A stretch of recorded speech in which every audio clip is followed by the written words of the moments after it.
জামাতকে যে অভিযোগ করছে আমি শুরুতেই বলে দিয়েছি, জামাত কিন্তু স্মার্ট চোর।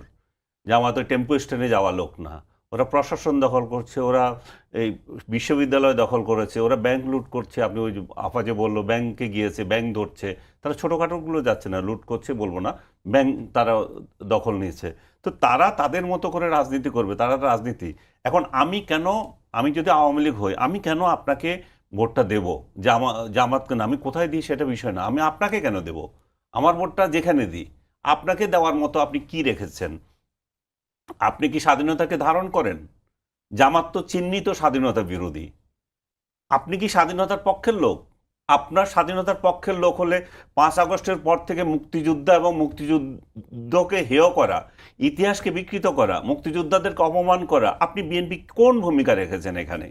আপনি তো বরং আরো উস্কিয়ে দিয়েছেন। আপনি জামাত যেটা বলেন না সেটা আপনি প্রকাশ্য বলছেন। আপনি 32 নম্বর ভাঙা নিয়ে নাচানাচি করছেন, 32 নম্বর দখল নিচ্ছেন আপনি। তো আপনি আওয়ামী লীগকে যেভাবে মানে চামড়া তুলে জ্বালানো যায়, সেই জ্বালানোটা আপনি টোটাল দিচ্ছেন।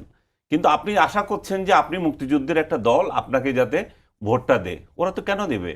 ওরা তো বরং উল্টাই করবে। ওরা বললো যে হয় আমি মুক্তিযুদ্ধ থাকবো, নয় রাজাকার থাকবে, দুই দল থাকবে, মাঝখানে কিছু থাকবে না। আওয়ামী লীগ তো ওই পলিসি যদি নিয়ে থাকে, আমি জানি না তারা কি পলিসি নিয়েছে।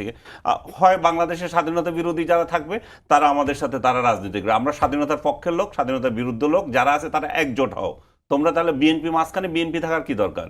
বিএনপি আজকে যে রাজনৈতিক যে সংকট, সেটা তাদের পলিসিগত সংকট।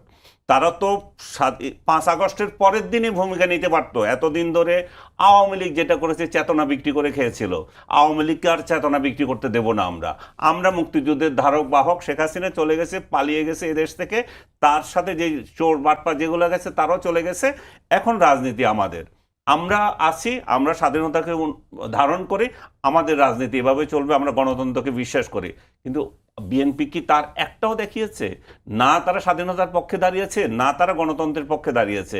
তারা তো হুবহু আওয়ামী লীগ যেটা করে সেটাই করেছে, এবং সেটাই করে তারা আবার চেতনা বিক্রি করতেছে। চেতনা তো আওয়ামী লীগ অলরেডি নষ্ট করে দিয়েছে।